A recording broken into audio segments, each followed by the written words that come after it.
जय हिंद एवरीवन। आप सबका आपके YouTube चैनल राष्ट्र सेवा पे स्वागत है। आज हम 24 अक्टूबर 2024 के यहाँ पर करंट अफेयर्स डिस्कस करेंगे एंड वो करंट अफेयर्स जो हमारे एग्जाम पॉइंट ऑफ व्यू से हैं। अगेन आप हमारे सोर्सेज देख सकते हैं, the Hindu, PIB, Indian express, DD news and Hindustan times. ये सारे हमारे यहाँ पर क्या है, सोर्सेज हैं फॉर द करंट अफेयर्स। अब 24 अक्टूबर हर साल आपको पता है कि आज का दिन यूनाइटेड नेशन डे के तौर पे भी सेलिब्रेट किया जाता है। तो आज सबसे पहली न्यूज जो हम डिस्कस करने वाले हैं that is with respect to the United Nations day 2024। अब ये टॉपिक एक इंपॉर्टेंट करंट अफेयर्स में भी क्यों चल रहा है, बिकॉज आप लगातार एक न्यूज देखते होंगे कि UNSC United nation security council, जिसके अंतर्गत टोटल 15 मेंबर्स आते हैं, जिसमें 5 परमानेंट मेंबर्स हैं जिनके पास वीटो पावर्स हैं एंड 10 नॉन परमानेंट मेंबर्स हैं जो कि रोटेशनल वाइज चेंज होते रहते हैं। India non permanent member already यहाँ पर कई बार बन चुका है, बट लगातार डिमांड इंडिया उठाता है कि यस, इंडिया को 5 पीस में यहाँ पर अब प्लेस मिल जानी चाहिए। एंड यहाँ पर एक्सेप्ट चाइना, बहुत सारी कंट्रीज इंडिया को इसमें सपोर्ट भी करती हैं। ठीक है, तो इसी तौर पे दो ग्रुप्स भी बने हुए हैं। एक ग्रुप बना हुआ है G4 नेशंस का, जो डिमांड कर रहा है कि UNSC का एक्सपेंशन होना चाहिए एंड UNSC के एक्सपेंशन ना हो इसलिए भी एक ग्रुप बना हुआ है, उसका नाम है कॉफी क्लब। ठीक है, तो ये दोनों ग्रुप्स हम कई बार अपने यहाँ पर चैनल पे डिस्कस कर चुके हैं। अब सबसे पहला क्वेश्चन, यूनाइटेड नेशन का 24 अक्टूबर जो इसकी एनिवर्सरी होती है, जब लीग ऑफ नेशन को ये यहाँ पर सक्सीड कर आता है। ठीक है, एंड इसकी बेसिक रिस्पॉन्सिबिलिटी क्या थी कि पीस, सिक्योरिटी और कॉपरेशन को यहाँ पर प्रमोट करना कंट्रीज के बीच में, and it was establish after world war second. ठीक है, नाउ 6 इसकी ऑफिशियल लैंग्वेजेस यहाँ पर आती हैं। Number 1 Arabic, number 2 Chinese, number 3 English, number 4 French, number 5 Russian, number 6 Spanish. ये 6 इसकी ऑफिशियल लैंग्वेज है जो कि हमारे एग्जाम के लिए बहुत इंपॉर्टेंट है।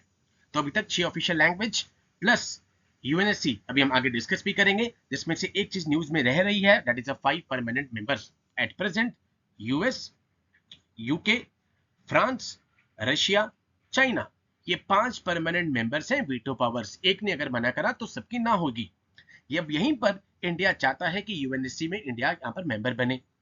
अब उसके लिए यहाँ पर चाइना हर बार वीटो पावर को यूज करता है, रशिया कहता है हम सपोर्ट में हैं, फ्रांस कहता है हम सपोर्ट में हैं, UK कहता है हम सपोर्ट में हैं। अगेन बिकॉज चाइना ने मना करा तो सबकी वीटो पावर हो गई। तो यहाँ पर एक ग्रुप ऑफ नेशंस है जिनको G4 नेशंस कहा जाता है, जो कि डिमांड कर रहे हैं कि यस, UNSC का एक्सपेंशन होना चाहिए। वहीं पर एक ग्रुप है कॉफी क्लब, जिसको इटली, पाकिस्तान, टर्की, ये सब कंट्री हैं, टर्किया, जो कह रही है कि UNSC का एक्सपेंशन नहीं होना चाहिए। ठीक है, नाउ यूनाइटेड नेशंस का बेसिक अगर हम काम देखें तो इंटरनेशनल पीस और सिक्योरिटी को मेंटेन करना है, ह्यूमन राइट्स को प्रोटेक्ट करना है, ह्यूमैनिटेरियन डिलीवरिंग करनी है, ह्यूमैनिटेरियन एड को, सस्टेनेबल डेवलपमेंट को प्रमोट करना है एंड इंटरनेशनल लॉ को अपहोल्ड करना है। ये कुछ फंक्शंस आते हैं, मेजर फंक्शन यूनाइटेड नेशंस के। अब बात आती है ऑर्गन्स की, तो टोटल 6 ऑर्गन्स आते हैं यहाँ पर यूनाइटेड नेशन के। यहाँ पर एपकैट के लिए तो टॉपिक ऑलरेडी बहुत इंपॉर्टेंट होता है ये, जिसमें से 5 ऑर्गन्स ऐसे हैं जिसका हेडक्वार्टर आपके पास न्यूयॉर्क में आता है एंड एक आपके पास आता है जो कि नीदरलैंड हेग में यहाँ पर हेडक्वार्टर लेकर आता है, international court of justice. I hope this is clear. तो सबसे पहला जनरल असेंबली, ठीक है, सबसे पहला ऑर्गन जनरल असेंबली है। एक इसका पॉलिसी मेकिंग और डेलिबरेटिव ऑर्गन है यूनाइटेड नेशन का। अभी 193 मेंबर स्टेट्स हैं इसके जो रिप्रेजेंट करते हैं। ठीक है, एक लौती UN की body with universal representation. Number 2 security council. Security council वही जो मैं आपको बताया, जिसमें 5 परमानेंट मेंबर्स होते हैं। ठीक है, 5 piece and 10 non permanent member हैं। हर एक मेंबर की एक यहाँ पर वोट होती है। I hope this is clear. International peace और सिक्योरिटी को मेंटेन करना इसकी बेसिक रिस्पॉन्सिबिलिटी है। थर्ड ऑर्गन, इसके अलावा बाकी सारे ऑर्गन्स इतने न्यूज में नहीं रहते हैं, ऑलमोस्ट ऑब्सोल्यूट टाइप हो चुके हैं। Economic and social council, basically ये वो बॉडी है जो यहाँ पर पॉलिसी रिव्यू, पॉलिसी डायलॉग, जो कि इकोनॉमिक, सोशल, इन्वायरमेंटल इश्यूज पे होते हैं, उनके लिए रिकमेंडेशन देते हैं। उसके बाद फोर्थ ट्रस्टिव काउंसिल तो ऑलमोस्ट अब यहाँ पर नहीं है। ठीक है, इस्टेब्लिश की गई थी 1945 में। ठीक है, to provide international supervision for 11 trust territories, जो कि यहाँ पर क्या करती, that had been under the administration of member states not that important for the exam. International court of justice सबसे ज्यादा इंपॉर्टेंट है बिकॉज ये एक लौता ऑर्गन है यूएन का जो न्यूयॉर्क से हटकर यहाँ पर कहां पर है, हेग में, जिसका हेडक्वार्टर है। प्रिंसिपल जुडिशियल ऑर्गन, जैसे हमारे यहाँ पे सुप्रीम कोर्ट सबसे टॉप पर है, ये पूरा के पूरा जुडिशियल ऑर्गन होगा यूनाइटेड नेशन का, ठीक है। हेग नीदरलैंड, एक लौता ऑर्गन जो कि न्यूयॉर्क से बाहर जाकर है, that is international court of justice. उसके बाद हर जगह का एक सेक्रेटरीट होता है, इसी तरीके से यहाँ पर इसका सेक्रेटरीट है, that is the sixth and the final organ. तो ये 6 ऑर्गन्स आपके पास आते हैं यहाँ पर of the United nation. 6 official language हमने पढ़ ली। नेक्स्ट न्यूज अगर हम देखें पीआईबी की, तो prime minister condoles the loss of lives in the building collapse in Bengaluru. Bengaluru में जो बिल्डिंग कोलैप्स हुआ उसके कारण जो यहाँ पे लाइव्स गई हैं, जिंदगियां गई हैं, उसके लिए प्राइम मिनिस्टर जी ने कंडोलेंस यहाँ पर शो करा है, ठीक है। उसके बाद एक्स ग्रेशिया यहाँ पर अनाउंस किया फ्रॉम पीएमएनआरएफ। अब यहाँ पर आप देख रहे हैं कि ट्वीट में प्राइम मिनिस्टर जी ने 2 लाख रुपए का यहाँ पर एक्स ग्रेशिया दिया है, यहाँ पर मिलेगा, ठीक है। अब इसमें से जो आपको कैच करना था, that is a prime minister national relief fund, PMNRF. इसको एस्टैब्लिश क्यों किया गया था यहाँ पे, it was establish with public contributions, इसमें पब्लिक कॉन्ट्रीब्यूशन है, does not get any budgetary support. Important, अब आपको स्टेटमेंट वाले क्वेश्चंस में ये पूछा जा सकता है कि इसके लिए कोई भी बजटरी सपोर्ट नहीं है, पब्लिक कंट्रीब्यूशन से ये चल रहा है, ठीक है। यहाँ पर वॉलंटरली कंट्रीब्यूशन मिलती है, आप दे सकते हैं, इंडिविजुअल, ऑर्गेनाइजेशन, कोई ट्रस्ट दे सकती है, कंपनी दे सकती है, इंस्टीट्यूशन दे सकती है। एंड जो भी आप यहाँ पर prime minister national relief fund में पैसा देंगे कंट्रीब्यूशन, वो एग्जेम्प्ट होगा under the income tax section 80G। ये आपके लिए बहुत इंपॉर्टेंट है, नंबर 1, कि भाई बजट में यहाँ पर एक्सटर्नली कोई स्पेशली सपोर्ट नहीं आता है। रिसोर्सेज क्या है, the resources are utilized for the families of those killed in the natural calamities like floods, cyclone, earthquakes, जैसे भी हमने देखा कि यहाँ पर बेंगलुरु में जो बिल्डिंग कोलैप्स होता है। Assist partially to defray the expenses for medical treatment, heart surgery, kidney transplantation, cancer treatment of the needy people, acid attack, etc. The important point, catch the voluntary contribution, no budgetary support. Important point. Number 3 news जो आज की हमारी important है, that is called Kazan declaration. Kazan declaration हमने सबसे पहले दिन BRICS के बारे में पढ़ा था कि 16th एनुअल ब्रिक्स समिट इस बार रशिया में हुई, कजान में हुई। कजान जो कि 5th लार्जेस्ट सिटी है रशिया की, ठीक है। इससे रिलेटेड हमने यहाँ पर रिवर भी की थी, that is called a Volga river, ठीक है। अब क्या क्या वहां पे डिक्लेरेशन हुई है, ऑल्दो एनडीए पर्सपेक्टिव से और एफटेट पर्सपेक्टिव से न्यूज इतनी इंपॉर्टेंट नहीं है, बट सीएपीएफ एग्जाम ले लूं या फिर सीडीएस का, इन एग्जाम से पूछा जा सकता है स्टेटमेंट वाले क्वेश्चन में। अब सबसे पहले यूक्रेन के ऊपर डिस्कशन हुई, जिसमें सारे स्टेट्स ने यहाँ पर कंसिस्टेंटली एक्ट करा with the purpose and the principle of UN charter in their this entirety and interrelation, ठीक है। यहाँ पर पीसफुल रेजोल्यूशन की बात करी गई कि भाई डायलॉग्स, डिप्लोमेसी, इसके थ्रू, मेडिएशन के थ्रू यहाँ पर सॉल्यूशन निकाला जाए यूक्रेन के ऊपर, ठीक है। आज यूएन डे भी है। उसके बाद वेस्टर्न सैंक्शंस पे, we are deeply concerned with the disruptive effect of unlawful coercive measures including illegal sanctions on the world economy, international trade and the achievement of the sustainable development goals, ठीक है। जो भी western sanctions लगी हुई हैं उसके ऊपर इन्होंने यहाँ पर डिस्कशन करी, ठीक है। जो भी अनलॉफुल कोरेसिव मेजर्स लिए गए हैं यूनिलेटरली, ठीक है, उनके ऊपर यहाँ पर इन्होंने कंसर्न शो करा, not that important for the exam. On the international financial system reforms, ठीक है, आपको पता ही है यहाँ पर डी डॉलराइजेशन की तरफ यहाँ पर काम कर रही है ब्रिक्स का यहाँ पर पूरा का पूरा, ठीक है। We underscore the need to reform the current international financial architecture to meet the global financial challenges, including the economic governance to make international financial architecture inclusive। भाई यहाँ पर इन्होंने बात करी कि जो financial architecture है इंटरनेशनल, उसमें रिफॉर्म्स लाने की क्या क्या जरूरत है, एंड डी डॉलराइजेशन की तरफ वैसे ही ब्रिक्स का ग्रुप जा रहा है, ठीक है। ये इंपॉर्टेंट है, ठीक है। लास्ट ईयर हम देखते हैं कि जो 50th एनिवर्सरी थी यहाँ पर प्रोजेक्ट टाइगर की, तो अराउंड अप्रैल 9 और 10 यहाँ पर प्राइम मिनिस्टर जी ने इंटरनेशनल बिग कैट अलायंस यहाँ पे क्रिएट किया था, ठीक है, जो इंडिया का एक इनिशिएटिव था। तो इन्होंने यहाँ पे ब्रिक्स की कंट्रीज को इनकरेज किया है कि एक साथ काम किया जाए for the conservation of big cats. अब इंपॉर्टेंट पेपर में पूछा जा सकता है कि कौन सी बिग कैट्स हैं, बिकॉज इनमें से tiger, lion, snow leopard, Jaguar, Puma, चीता, एक्सेप्ट जैगुआर एंड पूमा, यहां पर 5 बिग कैट इंडिया में पाए जाते हैं, तो बिग कैट में कौन कौन से हैं? ये 7 है, दैट इज वेरी इंपॉर्टेंट। तो ब्रिक्स में कजान डिक्लेरेशन में डिसाइड हुआ कि यस, इनकी कंजर्वेशन के लिए स्टेप्स ली जाएगी ब्रिक्स कंट्री के थ्रू भी। ओके उसके बाद फ्यूचर पेंडेमिक को कैसे प्रिवेंट किया जा सके, उसकी R&D वैक्सीन सेंटर के इनिशिएटिव्स कैसे उठाने हैं, अर्ली वार्निंग सिस्टम किस तरीके से लेकर आना है ब्रिक्स का, ठीक है, सो दैट यहां पर इन्फेक्शियस डिजीज रिस्क से प्रिवेंट कर सके, बच सके, यहां पर इस पे भी यहां पे डिस्कशन होती है कजान डिक्लेरेशन में। उसके बाद मैंने आपको बताया क्रॉस बॉर्डर पेमेंट सिस्टम, यहां पर एक faster, low cost, efficient, transparent system आ जाए so that cross border payment inclusive हो जाए। तो लोकल करेंसी की यूज को यहाँ पे वेलकम किया है इन्होंने कि ब्रिक्स की कंट्रीज में बीच में जो ट्रेडिंग पार्टनर्स हैं वो यहाँ पे लोकल करेंसीज में फाइनेंशियल ट्रांजैक्शंस हो, ठीक है। तो ये सब कुछ कजान डिक्लेरेशन में ब्रिक्स की समिट में यहाँ पे डिस्कशन हुई। उसके बाद नेक्स्ट न्यूज हमारे पास आती है प्रियंका गांधी जी की। प्रियंका गांधी जी ने नॉमिनेशन फाइल किया है वायनाड के लिए। तो क्वाइट ऑब्वियस है, अभी वहां पर बाईपोल्स हो रहे हैं, तो इंपॉर्टेंट हो जाता है कि ये बाईपोल्स क्या होते हैं। ऑलरेडी हम डिस्कस कर चुके हैं बट स्टिल दोबारा से, बाईपोल्स जिनको बाई इलेक्शंस भी कहा जाता है, जिनको स्पेशल इलेक्शंस भी कहा जाता है, ये उन सीट्स के लिए होता है जब भी कोई सीट वेकेंट हो गई है या किसी सिटी मेंबर की डेथ हो गई है, ठीक है, किसी भी कारण से वेकेंट हो गई है। So basically it is an election to fill a vacant seat, किसी भी खाली सीट के लिए इलेक्शंस होते हैं in the parliament, local councils, ठीक है, that has become vacant between the general elections.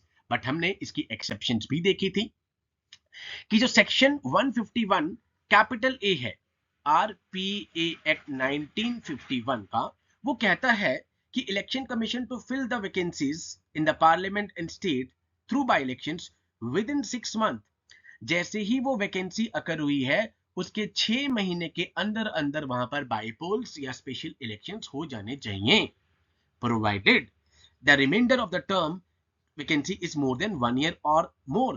भाई अगर उससे कम ही रह गया टाइम, तो हम पहले डिस्कस कर चुके हैं, अगर 6 ही महीने रह गए टर्म कंप्लीट होने में तो इलेक्शन कमीशन यहां पर इलेक्शंस कंडक्ट करने की जरूरत नहीं है। Plus election commission central government को कह सकता है कि अगर वहां पर सर्टिफाई कर दे वो कि यस वहां पर इलेक्शन कंडक्ट होना अभी पॉसिबल नहीं है, तो भी यहां पर इलेक्शन कमीशन थोड़ा सा डिले कर सकता है। Done, this is called the bypolls, by elections या special elections. Now next news आपकी है that is called prime minister young achievers scholarship award scheme from vibrant India, ठीक है।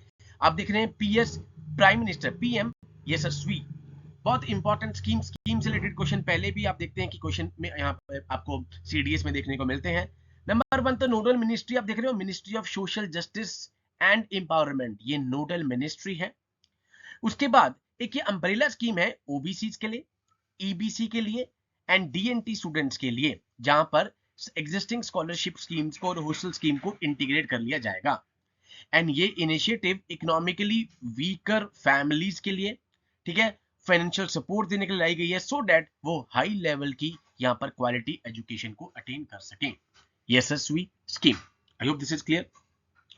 तो विजन ऑफ सबका साथ सबका विकास, जो प्राइम मिनिस्टर जी का यहाँ पर विजन है, सबका साथ सबका विकास, मिनिस्ट्री ऑफ सोशल जस्टिस ने यहाँ पर इंप्लीमेंट किया है prime minister Yashasvi scheme young achievers scholarship award scheme for vibrant India. Number 1 तो इसका फुल फॉर्म हो गया। नंबर 2 किसके लिए? OBC EBC DNT स्टूडेंट्स के लिए, सो दैट उनको यहाँ पर जो भी इकोनॉमिकली वीकर फैमिलीज है उनको फाइनेंशियल सपोर्ट मिल सके। This initiative not only foster individual growth but contribute to the broader vision of inclusive and equitable society. Inclusive और equitable society को क्रिएट करने में यहाँ पर ये स्कीम हेल्प करेगी। अब यहाँ पे इंपॉर्टेंट आ जाता है कि इसकी सर एलिजिबिलिटी क्या है, ठीक है, ये कई बार आपसे स्कीम्स वाले क्वेश्चन में पूछ लिया जाता है। Under this scheme students can avail pre matric scholarship, ये आपको बहुत ध्यान से देखना है क्योंकि स्कीम से क्वेश्चन CDS में अप्रैल में भी पूछे गए। जो प्री मैट्रिक स्कॉलरशिप है स्टूडेंट्स उसे अवेल कर सकते हैं 9th से 10th क्लास के, एंड जो पोस्ट मैट्रिक स्कॉलरशिप है वो हायर स्टडीज के लिए एट पोस्ट मैट्रिकुलेशन और पोस्ट सेकेंडरी स्टेज, ये इसकी यहाँ पर एलिजिबिलिटी है, ठीक है। एक ये स्कीम बहुत ही इंपॉर्टेंट रोल प्ले करेगी जो विजन है विकसित भारत 2047 का। आई hope this is clear. The long story short, economically weaker families के लिए उनको फाइनेंशियल सपोर्ट मिले सो दैट वो हायर क्वालिटी एजुकेशन को अटेन कर सके, ठीक है। उसके बाद OBCs EBC DNT स्टूडेंट्स के लिए है जिनकी एनुअल फैमिली इनकम 2.5 लाख तक है, ठीक है। This is also important.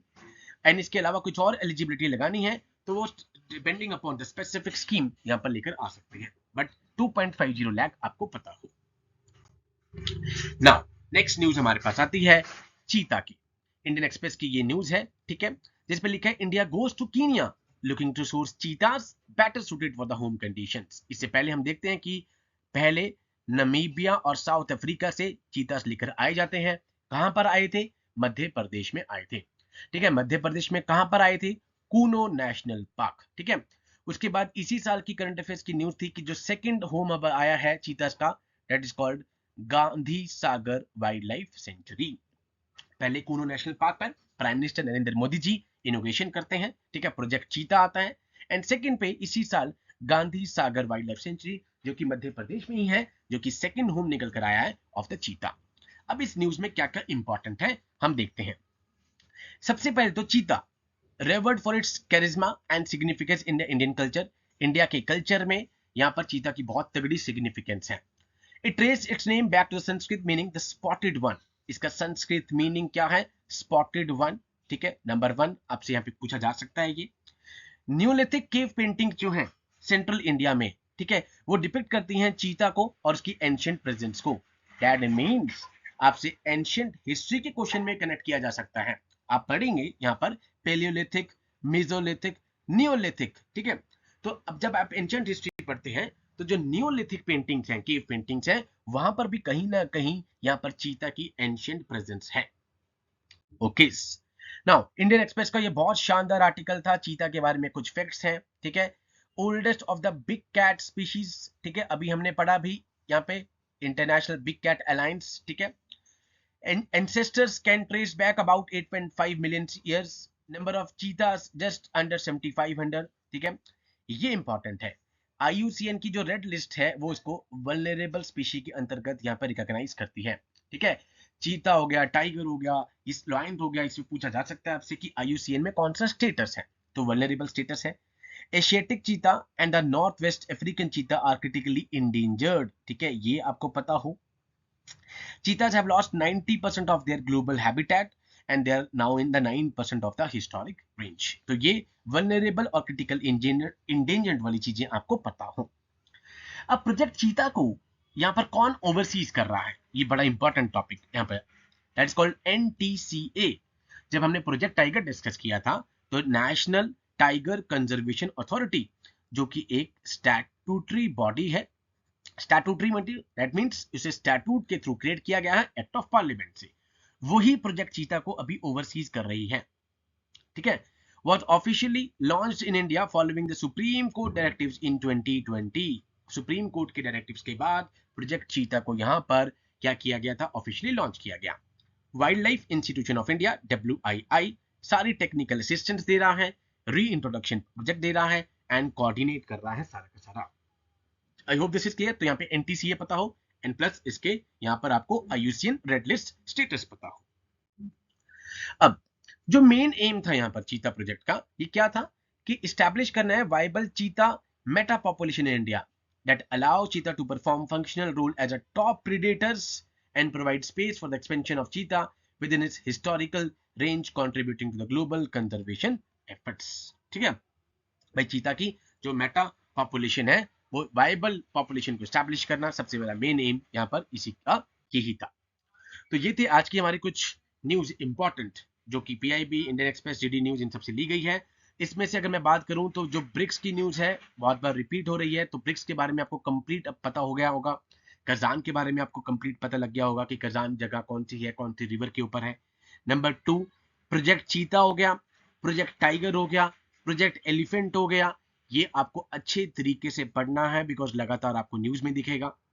Number 3 यहाँ पर बिग कैट अलायंस, सातों के सातों आपको यहाँ पर बिग कैट्स पता हो और ये पता हो कि पूमा और जैगवार के अलावा बाकी 5 बिग कैट्स आपको इंडिया में देखने को मिलते हैं। लास्ट ईयर हम देखते हैं कि 50th एनिवर्सरी पे प्राइम मिनिस्टर नरेंद्र मोदी जी ने इसको स्टार्ट किया था।